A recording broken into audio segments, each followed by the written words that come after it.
Desahógate, RD. Desahógate. Bueno, se completó ya este set, mira, y Jesús Geraldo muy elegante y esa corbata está hermosa. Sí, ya 3 varones y 3 hembras. Bueno,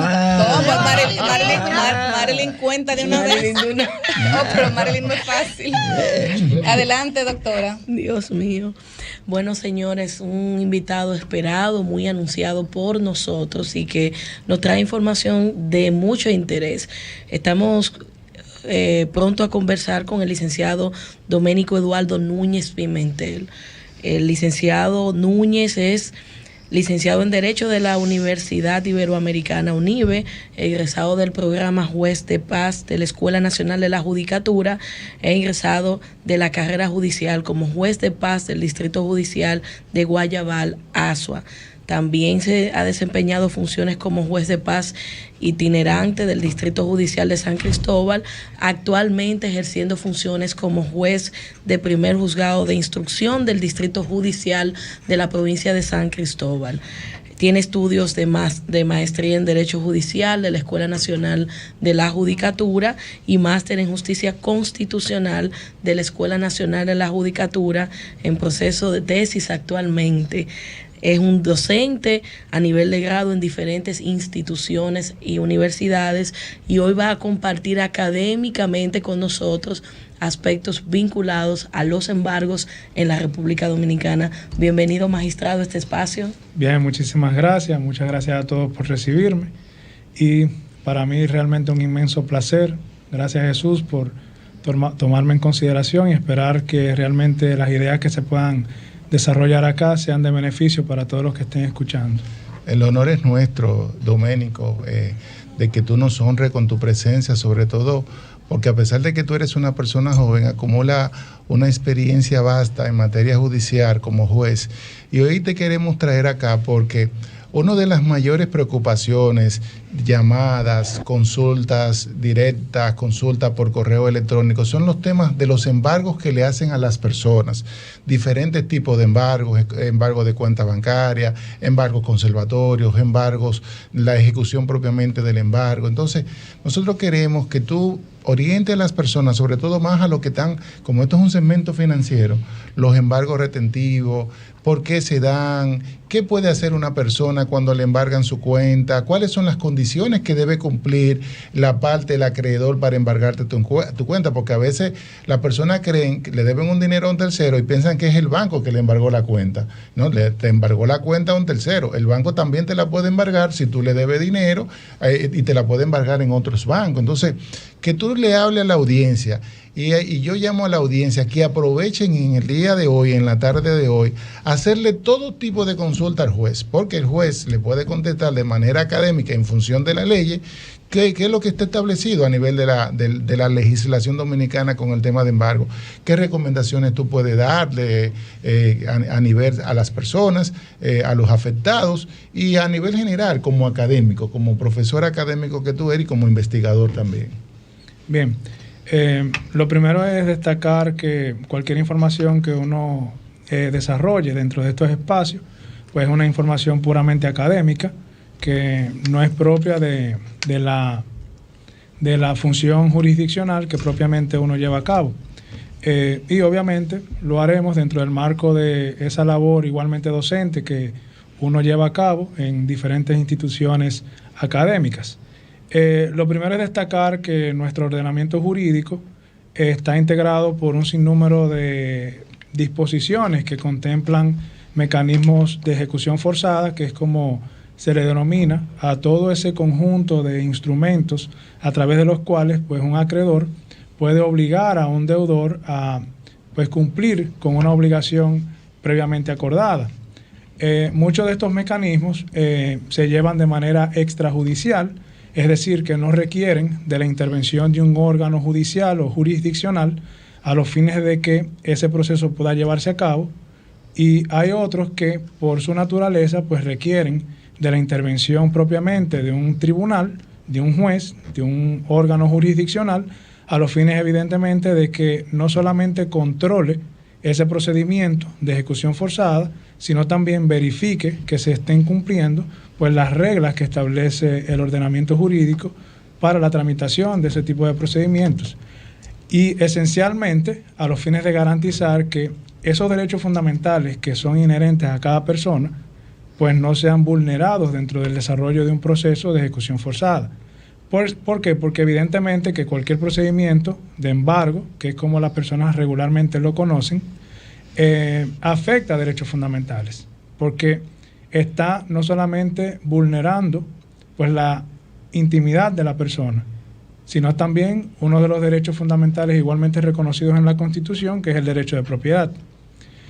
Como les decía, el ordenamiento jurídico tiene muchas vías de ejecución, pero lo que principalmente a la gente le gusta conocer y dentro de este espacio es cómo se afectan, por ejemplo, las cuentas bancarias.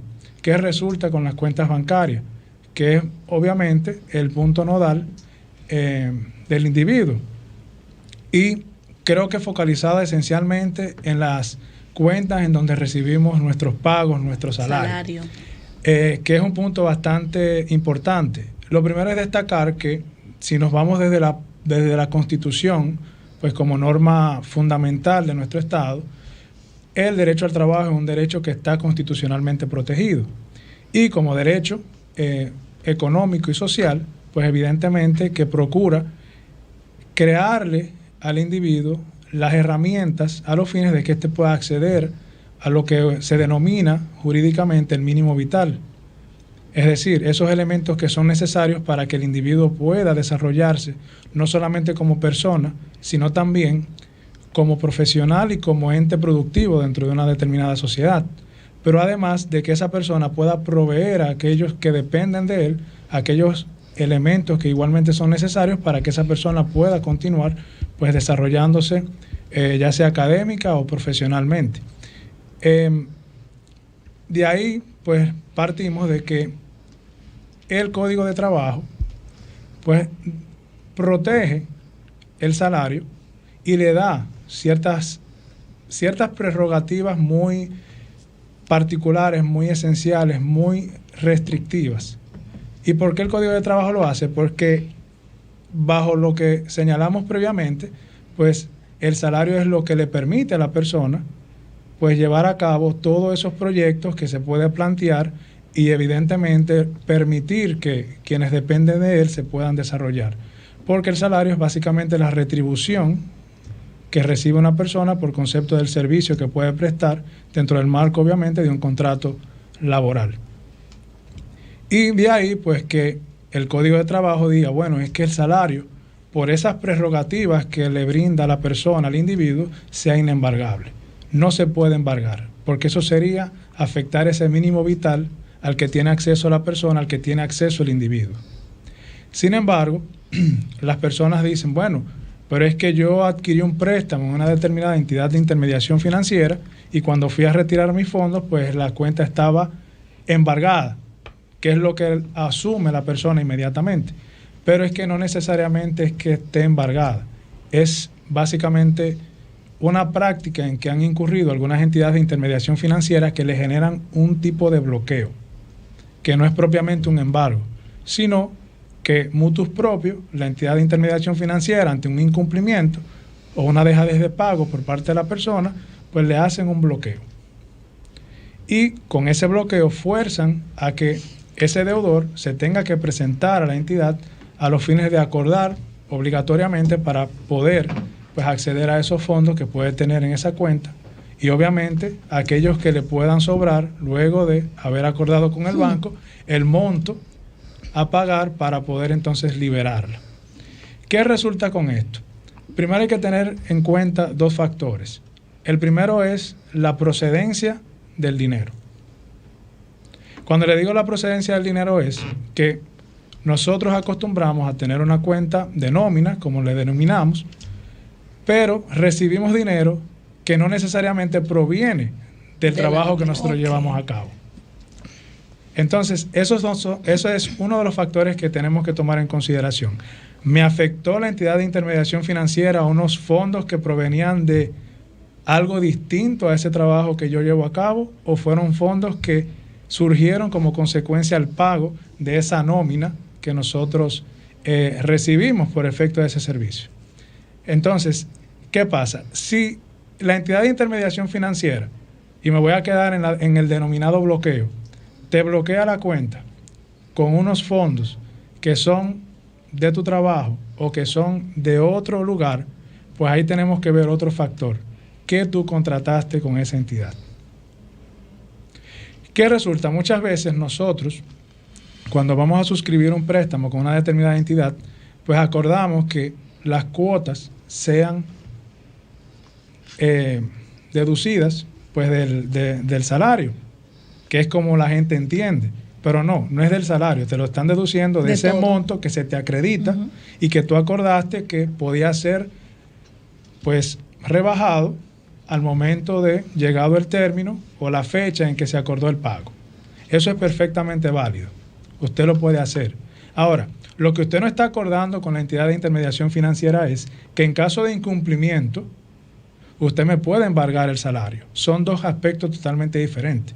Una cosa es que yo te permita que los pagos se efectúen de manera automática, que no es un embargo, es simplemente un acuerdo de voluntades donde ambas partes pues llegaron a esa conclusión por ser de interés para cada una de ellas, pero otra cosa es la limitación que genera el que la entidad de intermediación financiera o cualquier acreedor, porque no necesariamente tiene que ser una entidad financiera, pueda embargarte esos montos en base a ese salario que te pudo haber depositado tu empleador o esa entidad de intermediación. Usted ha hecho referencia, magistrado, al Código de Trabajo, y el Código de Trabajo dispone que aun cuando fuera autorizado, el artículo 204 dice que no puede superar la sexta parte del salario, y muchas veces se le avanza una cantidad de salario a los colaboradores y posteriormente se le hacen descuentos que sobrepasan esa cantidad. ¿Qué puede hacer un trabajador en esa condición? Primero, si se tratase de su empleador o cuando ha autorizado en virtud de un pagaré notarial a su acreedora que notifique a su empleador para que le haga los descuentos directamente del salario. Bien, mira, en ese caso, lo primero es que tendríamos que... Hay una sentencia que dio la Suprema Corte, ahora mismo el número no lo tengo fresco, pero la Suprema hizo referencia a que, bueno, ciertamente, obviamente no fue la Suprema, la tercera sala, que es la que conoce lo laboral, sino la sala civil. Porque siempre que hablamos de los embargos, uno lo focaliza más desde la perspectiva de las relaciones civiles que pueden existir, sí, o comerciales propiamente. La sala civil de la Suprema estableció que por el principio de autonomía de voluntad de las partes, es decir, básicamente es una regla que se aplica al momento de suscribir los convenios, los contratos, en donde las partes tienen la posibilidad de acordar lo que entiendan que sea factible de cara a sus intereses, siempre y cuando obviamente esos acuerdos a que puedan llegar no sean contrarios al orden público ni obviamente afecten intereses de tercera persona. En ese hipotético caso que se plantea, pues la Suprema dice, bueno, es que si las partes acordaron que por ese principio podía haber una deducción del salario, podía haber una deducción de las cuotas en base al salario que se le pueda pagar, porque es que cuando el banco y el deudor suscriben el préstamo, el banco no lo asume desde el punto de vista de que le está afectando el salario, sino desde la perspectiva de que está cobrándose de los beneficios económicos que recibe la persona. Ahora bien, cuando ya se afecta, por ejemplo, un monto por encima de lo que la normativa prevé, pues la persona tiene, la vía que tendría es acceder a los órganos jurisdiccionales a los fines de que pues esa parte pues sea regulada, ya sea por un órgano jurisdiccional o en todo caso, si fue vulnerada su buena fe al momento de la suscripción del contrato, que pudiera pasar, pues entonces se regularice ese aspecto por ante el órgano jurisdiccional correspondiente. Es lo que entendería que sería más factible para la persona. Eduardo, yo quisiera que tú aconsejaras a las personas que nos están escuchando cuáles son las formas. Sobre todo, hay muchas empresas de cobro compulsivo que compran deudas de los bancos. En esta semana yo recibí una consulta de una persona del interior que tenía 18 años que no trabajaba.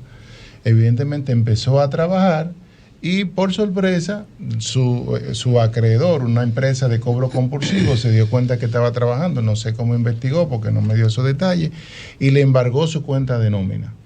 Él me llama, eso es ilegal, eso es legal. Yo digo, lo primero habría que ver, hasta lo invité hasta que llamara acá, ojalá pueda llamar, pero me llamó mucho la atención que 18 años después una persona que compró una deuda apareciera y pudiera, es decir, eso está dentro del marco jurídico legal. ¿Y cuáles son las acciones, las vías que debería una persona afectada de esa naturaleza, y así también a todo lo que le embargan sus cuentas estas empresas de cobro compulsivo que compran deuda de entidades bancarias? ¿Cuál es la vía y para hacerlo? Bien. Primero, la pregunta, si es legal eso de los 18 años después, que no había sido contactado, que empezó a trabajar y abrieron una cuentecita de nómina y le embargaron su chelito. Y cuáles son las vías que tienen las personas cuando le embargan sus cuentas de donde reciben su salario y donde reciben también otros ingresos. Bien, lo primero es que dentro de lo técnicamente hablando, ese tipo de relación contractual que surge entre una persona física y una determinada razón social, ya sea entidad de intermediación financiera o eventualmente una persona física que se dedique al préstamo de dinero, pues se denominan acciones personales. Dentro de nuestro sistema, ese tipo de acciones tiene un plazo de prescripción de 20 años. Es decir, que una persona puede accionar en razón de una deuda por hasta 20 años. Es decir, que en caso de que la entidad lo haya tramitado a los 18 años, estaríamos hablando que estaría dentro del plazo legalmente establecido para poder hacerlo. Ahora bien, como les decía, uno tiene que tomar en consideración de dónde proviene ese monto de dinero, de dónde proviene esa suma, a los fines de determinar si la misma es pasible o no de ser afectada a través de una vía de ejecución. Entonces, en todo caso, existen diferentes mecanismos. Primero, está la posibilidad de acceder por ante un órgano jurisdiccional, una cámara civil, un juzgado de primera instancia, a los fines de demandar, pues ya sea la nulidad del embargo y, evidentemente, poder deducir los daños y perjuicios que ese accionar irregular por parte de ese acreedor le ha generado. Es decir, que la persona puede, es decir, una persona que le hayan embargado su salario y que sea verdaderamente su salario, puede demandar al que le embargó su salario. Claro que sí, y deducir, además de eso, no solamente anular el embargo, procurar la nulidad del embargo, sino procurar que le sean resarcidos los daños y perjuicios. Porque como señalábamos al inicio, el salario para una persona es el acceso al mínimo vital. Y el mínimo vital constitucionalmente es algo demasiado importante porque va relacionado con derechos fundamentales inherentes a la persona, como la dignidad humana, que es un derecho transversal, es un derecho que no es negociable de ninguna manera, pero también hablamos de la integridad de la persona, hablamos de la salud de la persona, hablamos de la vida de la persona. Son derechos que son muy intrínsecos del individuo y que no pueden por ninguna vía ser afectados, y mucho menos a través de mecanismos de ejecución forzada que limiten pues el desarrollo progresivo de esa persona. Hay muchos deudores, o sea, empleados que le dicen a su empleador que no le deposite su dinero por cuenta, precisamente porque son apacibles de que se la embarguen, que le pague incluso hasta por caja chica o por otra vía. Y aparte de eso también, quiero que me explique, hay personas que tal vez los fondos no están disponibles para embargo, pero sin embargo a tu casa se tire un alguacil a las 4 de la mañana, 3 de la mañana, llevarte la estufa, llevarte el televisor, no importa que estén los hijos. ¿Eso es legal? Bueno, legal a la hora que usted dice no. porque las ejecuciones se hacen de 6 a 6, o sea, de 6 de la mañana a 6 de la tarde. Es básicamente el tiempo habilitado que tiene el legislador a los fines de que ese tipo de procedimientos se puedan llevar a cabo.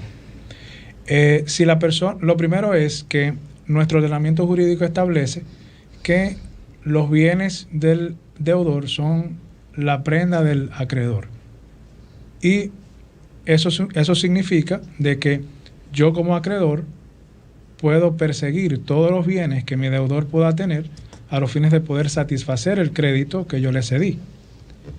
Entonces, si por ejemplo esa persona no goza en una cuenta bancaria de los montos suficientes a los fines de satisfacer el crédito en su totalidad, pues yo puedo continuar persiguiendo otros bienes que éste pueda tener y de los cuales yo pueda deducir la totalidad de mis acreedores. ¿Eso se puede hacer sin la orden de un juez o directamente esa persona, el acreedor, busca un abogado y el abogado busca un alguacil? Porque eso es lo que queremos, que la gente escuche. Si eso debe venir de un juez, de un tribunal, que lo ordene un juez, o un abogado y un alguacil lo pueden hacer directamente. No, eso va a depender. Por eso Como quiero decimos, que aclare esta derecho, parte. En derecho, sí. El derecho siempre tiene reglas, pero siempre hay excepciones a esas reglas. Entonces, en este caso va a depender del título con que la persona esté llevando a cabo ese tipo de ejecución.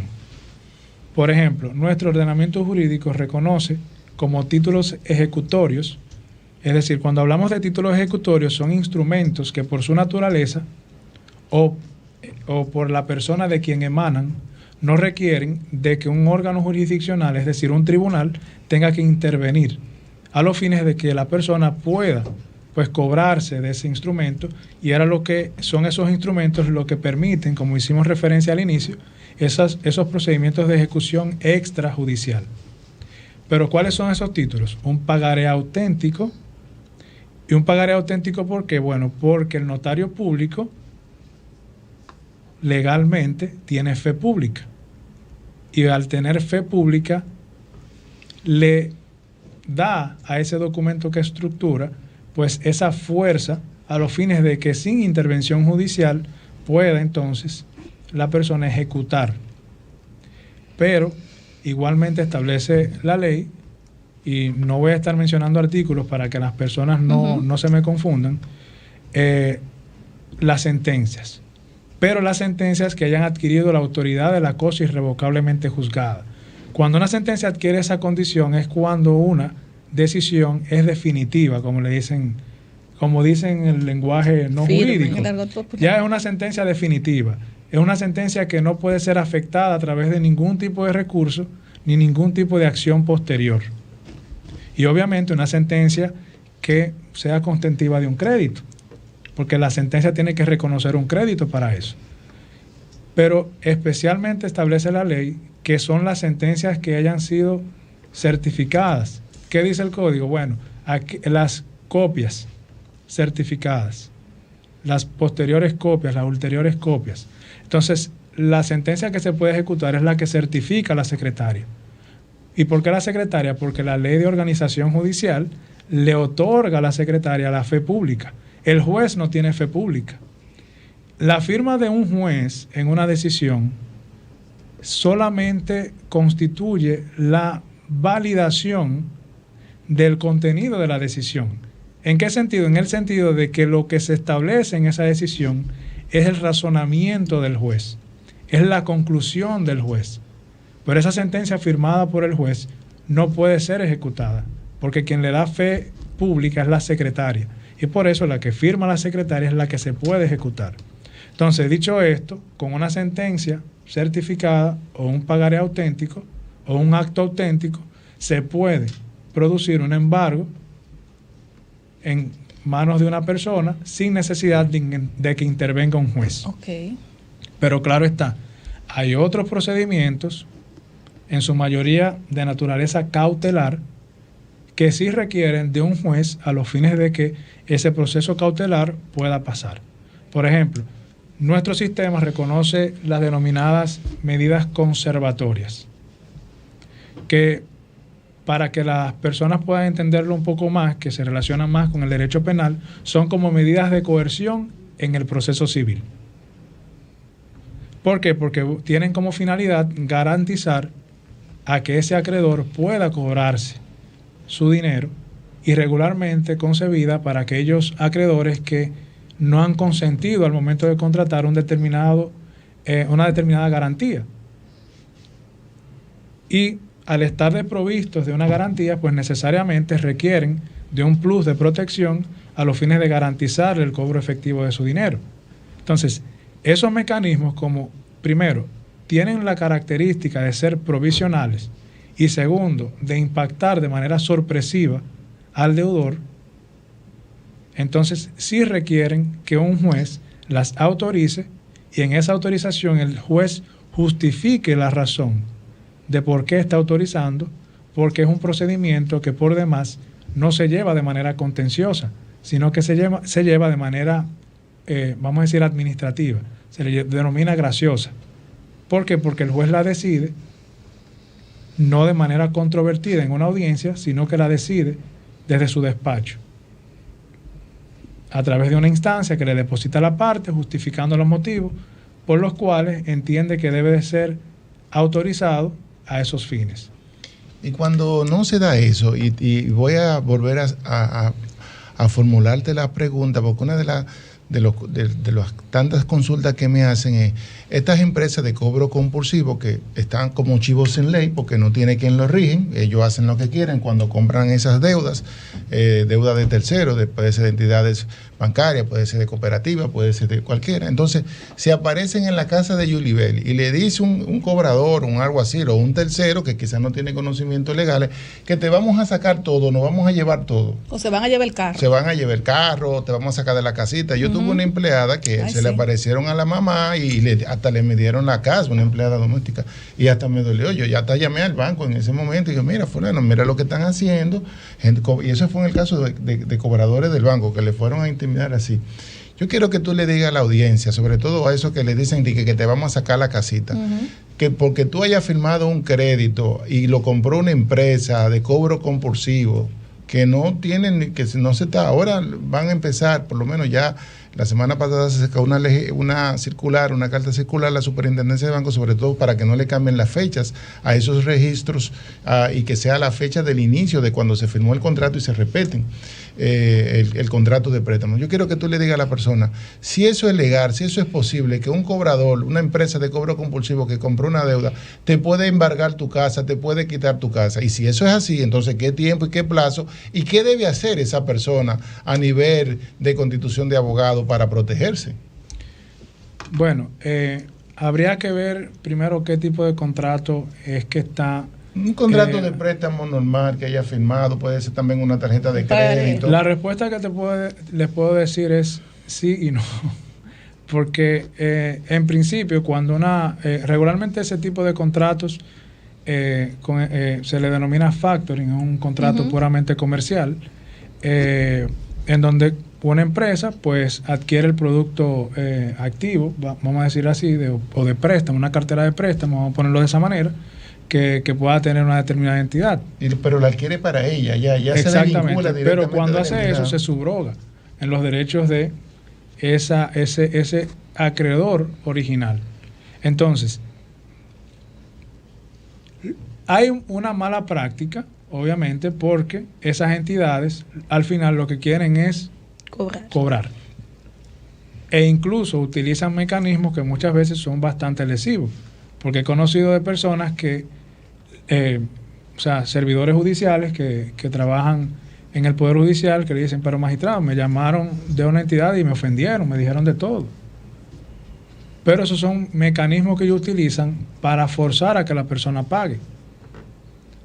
Y te amenazan con que te van a hacer un sinnúmero de cosas, pero que al final esas cosas, entre comillas, que ellos dicen que van a hacer, requieren de unos procedimientos. Eso no es algo que ellos puedan hacer a la ligera. Como que te van a hacer un escándalo en tu trabajo. Yo he No, hay recibido personas correos de que eso. llaman al departamento de personal para Sí, ponerle pues, sí, eso, a entonces recursos es bueno humanos. que la gente sepa Sí. que eso no es legal o es legal. Es decir, Para y que lo boten del trabajo por mala y qué paga. vía tiene esa persona, porque es legal que un cobrador llame a mi trabajo, mira, Sí. su Geraldo le debe un dinero a fulano de tal Sí. y no le quiere No, pagar. es que eso es totalmente lesivo. Simplemente son mecanismos de protección, o más bien son mecanismos a través de los cuales esas personas procuran obligar al deudor a pagar, pero que no son regulares, porque los regulares son los que establece el ordenamiento jurídico. Si usted, ya sea que por cesión de crédito, que es otra modalidad, adquirió un determinado crédito, ya sea que empresas comerciales hicieron un factoring y te compré esa cartera que tú tenías, es que hay procedimientos, y el primer procedimiento es que para esa persona poder iniciar un proceso de ejecución tiene que tramitar una actuación procesal, tiene que mediar un acto de alguacil que te ponga en condiciones de que, mira, tú tienes un plazo para llevar a cabo el pago, y en caso de que tú no hagas el pago dentro de ese intervalo de tiempo, pues entonces yo voy a proceder en consecuencia. Pero no es solamente ver que voy a proceder en consecuencia, es que yo tengo que ver también el título, porque si el contrato de préstamo no tiene ningún tipo de garantía, tú no eres un acreedor privilegiado, no hay forma de tú poderme ejecutar un bien sin que previamente se utilicen otros canales judiciales. Es decir, que lo que tú estás diciendo en lenguaje llano, señor, es, lo que dice el juez, es que si tú no has puesto un inmueble en garantía, o un mueble, ya sea tu carro, no te lo pueden embargar si no ha pasado un proceso a través de un juez. No. Es decir, porque lo que pasa es que muchos se saltan ese paso. No. Y eso es lo que está pasando ahí afuera, que se saltan el salto de la justicia y entonces van a decirle, yo te puedo quitar tu carro. No, si usted no ha puesto su carro en garantía, si usted no ha puesto su casa en garantía, si usted no ha puesto su certificado financiero en garantía, nadie se lo puede quitar. Eso es lo que usted entiende, lo que yo estoy entendiendo que usted está diciendo, juez. No solamente que lo tenga en garantía, es como le dije al inicio, también el título que tenga. Porque si tiene aunque no lo tenga en garantía, pero tiene un acto auténtico, es decir, un acto notarial, como la gente pero lo conoce. Si no existe un acto notarial, no es lo la puede mayoría. hacer. No lo puede hacer porque Claro. es un acto bajo firma privada. Y miren, a nivel práctico, las personas tienen el error de que cuando hacen un contrato bajo firma privada, le dicen hay que notarizarlo. Y la gente entiende que el notario está notarizando el contenido. No. El notario simplemente está notarizando las firmas. Y los efectos del notario, o más bien la fe pública del notario, llega hasta la firma. Porque la firma, el notario solamente está estableciendo que las firmas que están plasmadas en ese documento son las que esas personas utilizan comúnmente. Vamos Vamos a abrir los micrófonos para que nos llamen la audiencia y mientras tanto vamos a hacer las preguntas. Magistrado, usted utilizó un término que me gustaría que se le explique a la gente sobre acreedor privilegiado, para que no quede en el aire qué significa y cuál es el efecto jurídico que tiene eso. Y segundo, nosotros tenemos el principio aprovechando los embargos y su capacidad didáctica, tenemos el principio de inembargabilidad de los bienes públicos y hay una ley incluso que protege que los bienes del Estado no sean embargables. Sin embargo, ya se ha referido al Tribunal Constitucional sobre la protección del derecho fundamental al trabajo cuando hay salarios envueltos. Quisiera escuchar su opinión técnica con respecto a eso y la primera pregunta que le he hecho. Bien, lo primero es que un acreedor privilegiado, y se le denomina así porque es un acreedor que al momento de consentir con su deudor una determinada deuda, pues establece que como garantía al cobro de esa deuda, pues se va a establecer un determinado bien, ya sea un bien mueble, que los muebles, para que las personas puedan entender, es un carro, una bicicleta, una lavadora, una estufa. Cuotas sociales. O inmuebles que son ya apartamentos, casas, terrenos. Con relación a lo que es las inembargabilidades, es bueno destacar de que ciertamente y en principio el Estado es inembargable. Porque cuando hablamos de Estado estamos hablando del Estado como instituto, como órgano, como organismo gestor. Ahora bien, lo que es inembargable para el Estado, cuando estoy hablando ahora de Estado, es en base a todos esos organismos centralizados y descentralizados que integran el Estado, los poderes, son los bienes de dominio público. Sí. ¿Por qué un bien de dominio público es inembargable?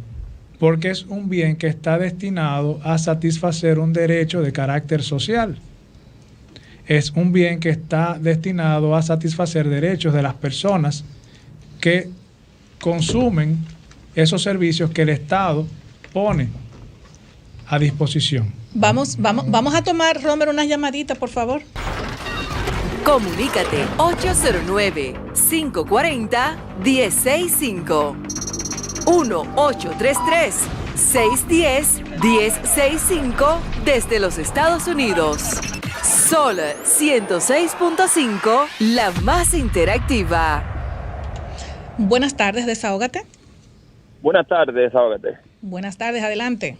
Sí, mi pregunta es la siguiente. Le habla Samuel Valdez, magistrado. Mi pregunta es la siguiente para usted. Magistrado, yo creo que aquí, por falta de conocimiento del pueblo dominicano, se violan tanto derechos a los ciudadanos. Porque a mí me llamaron de una entidad que yo fui garante de una persona y me dijeron, usted está siendo buscado por carta blanca, venga, entréguese, venga, dé la cara. Y yo le dije, esa llamada está siendo grabada y le voy a hacer una demanda. Y realmente me sacaron, ahora no me llaman.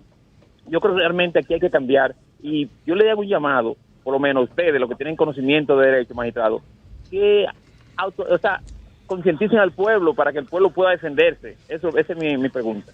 Muchas gracias. Vamos a tomar otra llamadita. Buenas tardes, desahógate.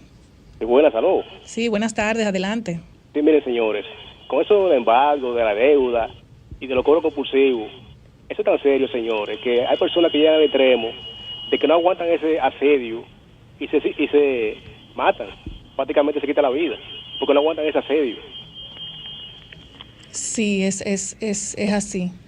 Es así. Incluso me gustaría en los consejos, ya en tu consultorio financiero con Jesús Geraldo Martínez, consejos también para las personas que se meten en mucho lío, porque hay muchos deudores que primero ponen hasta el topete en los bancos su crédito, y luego que entonces no pueden cumplir con el banco, entonces se van donde el prestamista, el usurero que le pone los intereses aquí arriba, pero tampoco cumplen con el prestamista, pero el prestamista, como dice Jesús y como dice usted, magistrado, la gente también quiere recuperar su dinero, porque como una cosa también tenemos que decir la otra, hay muchas personas también irresponsables que se endeudan hasta aquí sin saber de dónde van a sacar para pagar. Claro. En base a lo que el señor llamó, quisiera aclarar un punto. Primero, por deuda no hay prisión. O sea, nuestro ordenamiento jurídico, inicialmente, cuando asumimos la codificación, pues la codificación hablaba del apremio corporal. Y el apremio corporal era un mecanismo de constreñimiento a través del cual la persona se constreñía al cumplimiento de la obligación, privándole su derecho al tránsito. Sin embargo, ya hoy día eso es totalmente inconstitucional. Eso ni siquiera se discute de que exista o no exista. No existe. E incluso quisiera resaltar que a nivel general hay una práctica de que por una deuda te voy a llevar a fiscalía. Y las personas van a fiscalía y el fiscal lo pone a hacer un contrato y un acuerdo. Eso no es regular. ¿Por qué? Porque una de las condiciones para que una persona pueda contratar es precisamente el consentimiento. Y el consentimiento tiene que ser dado libre y voluntariamente. E inmediatamente tú tienes a una tercera persona que tiene dentro del Estado, goza de una posición de autoridad, el consentimiento está viciado. Tenemos otra llamadita. Buenas tardes, desahógate. Sí, escúcheme, mire, otra cosa, a la gente, no caigan en el gancho de ser el garante, a menos que sea su hermano, su mamá, porque ahí no se pierde. Pero si ve un amigo así, no caen en ese gancho. Eso es así. Adelante. Pues sí, quería aclarar esa parte. Uno dice, bueno, de alguna manera es una práctica que ha traído resultados porque regularmente hay muchos asuntos que se ventilan ahí, pero legalmente hay que estar claro de que eso no tiene asidero jurídico. Es importante esto, magistrado, porque una de las tantas consultas que me hacen también es que esta empresa de cobro compulsivo llaman, mira, Julie Belli, ven a firmar otro contrato. Es decir, compraron una deuda del banco o de una entidad financiera o de una cooperativa, de un tercero, para decirlo. Entonces la empresa de cobro compulsivo le dice, ven a firmarme otra vez otro contrato. Entonces, con una fecha reciente. Pero fíjense lo que dice el magistrado, que como tú me estás forzando, porque tú me estás poniendo mecanismos de presión, ese contrato hasta se puede demandar la invalidez de esto. Claro que sí. Eso es lo que al final claro está diciendo, magistrado. Porque desde el mismo momento en que tú le puedes acreditar a un tribunal de que tu consentimiento fue dado de manera irregular, forzosa, porque fue exactamente, pues automáticamente yo puedo judicializar y procurar la nulidad de ese contrato. Señores, 809-540-1065 para que hagan su consulta y también recordarle a nuestro consultor que tiene que dar algunos tips. Ahorita, recuerda que viene un doble sueldo por ahí, hay mucha gente que, como dice el magistrado también, hay que cuidar esas deudas también para que no pasen tantas vicisitudes y tantas cosas. Sí, mira, los tips, en los que podamos recibir algunas otras llamadas para el magistrado, porque quiero que aprovechen al magistrado, porque no todas las veces podemos servirnos de una persona con experiencia a nivel de la justicia, con experiencia a nivel académica, que domine magistralmente todos los conceptos legales y del ordenamiento jurídico como él ha mostrado en el día de hoy, tenerlo así disponible. Sí, no lo tienen, ni los abogados tienen este tipo de acceso, y es bueno que la audiencia afectada en tema de embargo pueda aprovechar y hacerle la consulta directamente al magistrado. En esta semana yo escribí un artículo sobre la realidad del doble sueldo en la República Dominicana y cómo sacarle el mejor provecho al doble sueldo. Y la realidad del doble sueldo es que mucha gente cuando ya llega a esta hora, ya lo deben de dinero, lo deben. Te empeñaba hace rato. Lo empeñaron, entonces tú dices, ¿cuáles consejos le puedo dar yo a eso que ya lo empeñaron? ¿O cuáles consejos le puedo ya dar a los que no lo han empeñado? A los que lo gastaron en Black Friday también, que ya también quedan endeudados, ya están sin un centavo. Eso van a terminar doblemente endeudados a veces. Entonces yo tengo consejos para esos que lo gastaron, que no tienen nada, que ya, y le aconsejo, mira, no te vuelva a endeudar, y para aquellos que lo van a preservar o que lo van a recibir. Para los que lo van a recibir, que tienen la dicha, el privilegio, que son muy pocos dominicanos, porque dada la situación económica, que ustedes lo ven que se reflejan en las encuestas, el aumento de costo de vida, ese salario ya se debe, el doble sueldo. Pero para aquellos privilegiados que no lo deben, tenemos una llamadita para el juez. Sí, tenemos una llamadita. Buenas tardes, desahógate. Gracias. Yo tengo una consulta. Adelante. Las cuentas de nóminas, o sea, donde se pagan los salarios, ¿pueden ser embargables? Le responde ahora el magistrado. Bien, en ese caso hay que tomar en consideración, como les dije en un momento, de dónde proviene el dinero.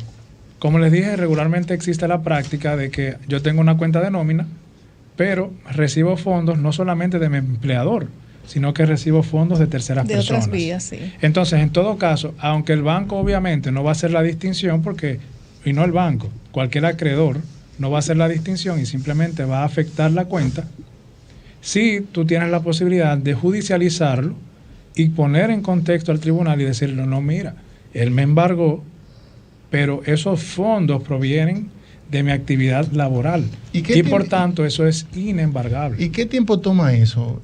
Una persona, si lo puede hacer directamente o tiene que buscar un abogado, ¿qué tiempo toma el levantamiento de un embargo de una cuenta de nómina? Bueno, por ser un proceso de carácter privado, necesariamente tiene que contratar los servicios de un abogado. Y por otra parte, puede acceder al juez de los referimientos. El juez de los referimientos es un juez de carácter especial. Es un juez que conoce de aquellos asuntos que ameritan urgencia, en donde existe peligro y en donde eventualmente puede existir la posibilidad de afectación de un determinado derecho. Entonces, ese es un juez de lo rápido, de lo expedito, ese es un procedimiento que le pudiera tomar. Todo va a depender obviamente del distrito judicial que se trate, la carga laboral que tenga ese tribunal, porque si hablamos aquí en el distrito, tal vez no le pudiera decir qué tiempo se tomaría, porque no sé cuál es la carga del distrito, pero en un momento que me tocó a mí conocer asuntos de referimiento, no directamente en el área civil, pues yo lo decidía en un intervalo de 2 semanas aproximadamente. O sea, entre el tiempo en que instrumentaba el proceso, conocía las audiencias, el proceso quedaba en estado de fallo, ya la semana siguiente se emitía una decisión. Porque obviamente tú como juez de los referimientos estás para preservar. E incluso la ley concibe la idea de que el juez de los referimientos solucione ahí mismo. Y tengo entendido que el magistrado que está actualmente en la Cámara, en la presidencia, resuelve ahí mismo. Yo tengo una inquietud que él ha escrito en Acento, donde escribo semanalmente los lunes y los jueves.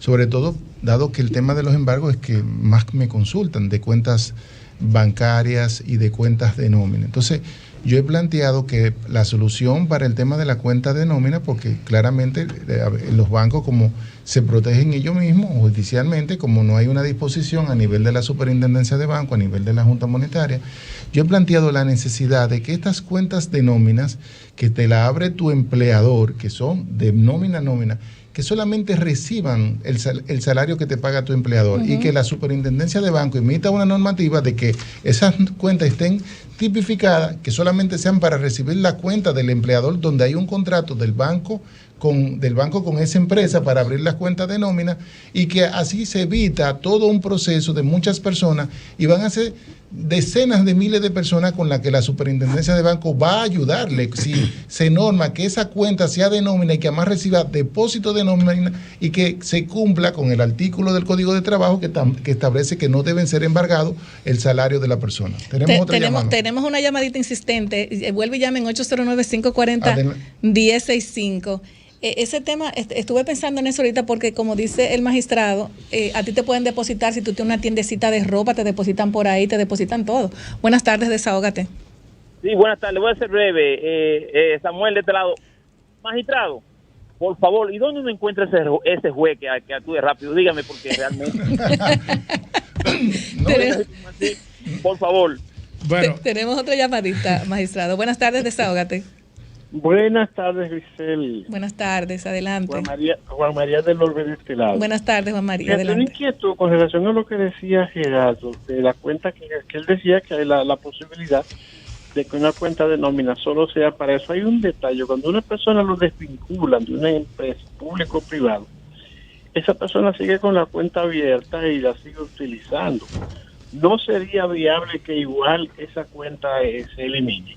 Asimismo, tenemos otra llamada para... No, asimismo, en esa misma circular o instructivo que pueda hacer la superintendencia de banco, ahí lo que hay que determinar es que inmediatamente, como es un contrato que tiene el banco con esa empresa cuando le abrió su cuenta de nómina, que ese banco le notifique que desvinculó ese empleado, para que le notifique que retire los fondos que pueda tener ahí de su salario, inmediatamente le cierre esa cuenta, y entonces esa persona puede tener una cuenta de nómina como una cuenta normal donde pueda transferir su dinero después si se va de ahí, pero es una forma de protegerle el salario al trabajador dominicano. Buenas tardes, desahógate. Buenas noches. Sí, buenas noches. Ay, que uno aquí no se da cuenta. Buenas noches. Se escucha mal. Muévase un poquito, por favor. Sí, por favor. ¿Me escucha mejor ahora? Ahora sí. Yo una vez escuché, por el título del programa, que vi que era un programa de chercha, de cosas así, de farándula, y yo no veo esas cosas, no me gusta, detesto eso. Entonces, ahora lo sintonicé y veo un programa jurídico de una persona que sabe lo que está diciendo, efectivamente. Yo quiero hacer una pregunta. Cuando, por ejemplo, por manutención, a veces pueden embargar la cuenta de nómina por asuntos de manutención. Yo creo que me responda, por favor. Gracias. Buena pregunta esa. Bien, es muy buena pregunta. Tiene dónde encontrar el juez de los referimientos. Sí, exacto. Lo primero es que sí, dentro de las excepciones que establece el ordenamiento jurídico, es la posibilidad de que la cuenta de nómina, como comúnmente le refieren, pueda ser afectada a través de una pensión alimentaria. ¿Por qué se permite? ¿Por qué se permite? Y creo que sería como el eje nodal en la pregunta que se hace. La pensión alimentaria es una retribución a la cual el padre obligado está, valga la redundancia, en la obligación de proveer al hijo. Entonces, nuestro sistema protege de manera muy, muy especial al niño o niña adolescente, por dos factores. Primero, el niño o niña adolescente no tiene, primero, la capacidad para poder desarrollarse de manera particular, y segundo, no tiene las herramientas en base a esa misma incapacidad de acceder a beneficios económicos. Y por tanto depende esencialmente de lo que los padres le puedan colocar, le puedan poner a disposición. Entonces de ahí que nuestro sistema diga, bueno, pero es que si hacemos un enfrentamiento entre el derecho que tiene el individuo al acceso a un salario frente a los derechos que tiene el menor de edad de acceder a esas herramientas básicas que van a garantizar el desarrollo progresivo de ese menor de edad, pues el derecho del menor de edad pues se superpone a ese derecho particular de la persona. Entonces de ahí que la ley 136, que es la que regula esencialmente los derechos inherentes a los niños, niñas y adolescentes, diga no, el salario se puede afectar porque es una obligación de tu proveer. Tenemos otra llamadita, señores, casi nos estamos despidiendo. Buenas tardes, desahógate. Buenas tardes. Se cayó la llamada. Buenas tardes.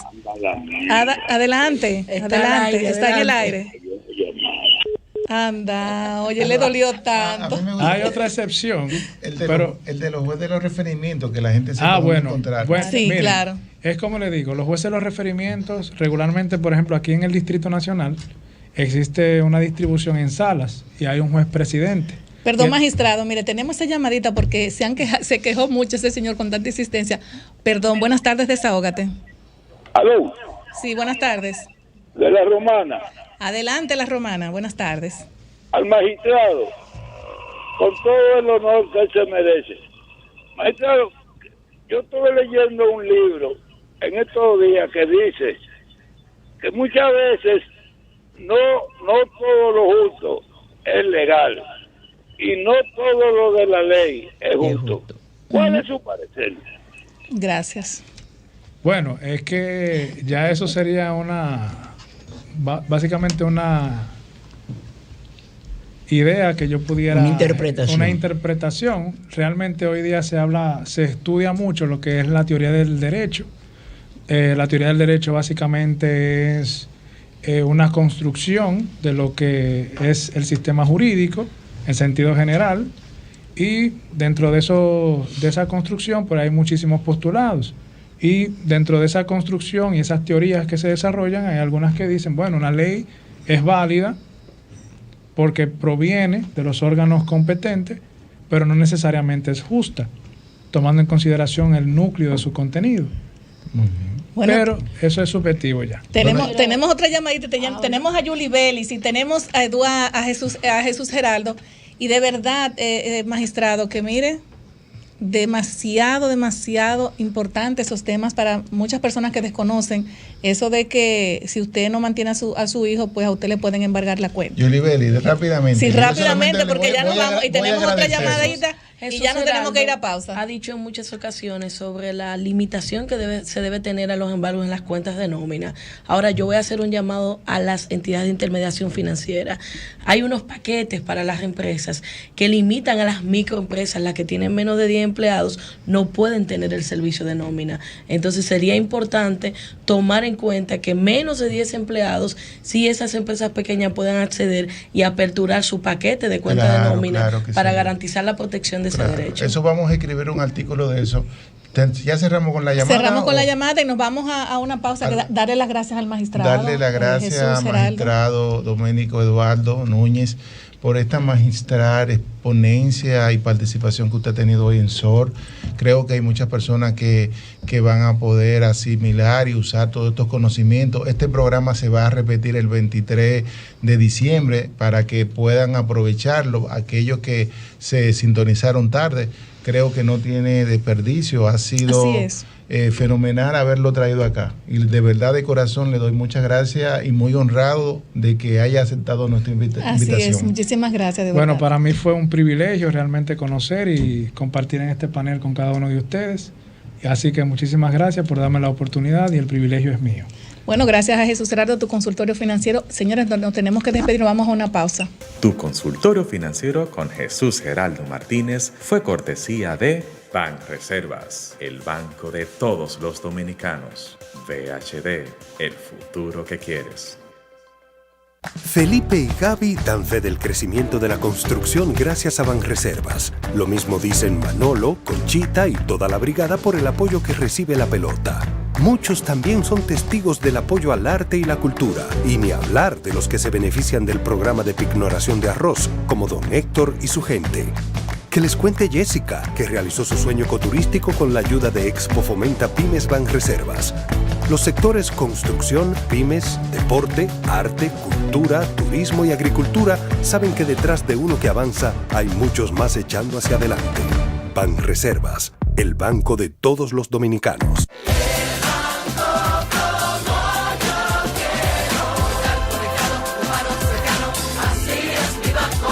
El banco es un lugar, también una aplicación. El Banco de los Valores. En toda generación. Qué bueno que hay un banco que sabe estar presente en la manera en que cada uno decide vivir la vida. El banco como yo quiero. Banco BHD, el futuro que quieres. Elizabeth, o Elizabeth, como le dicen por allá, solicitó su cuenta de ahorros en Banreservas Nueva York y le manda sus dolaritos a mamá Toña. Dinerito que mamá está esperando para poner su paca full de pinta navideña para todo el barrio.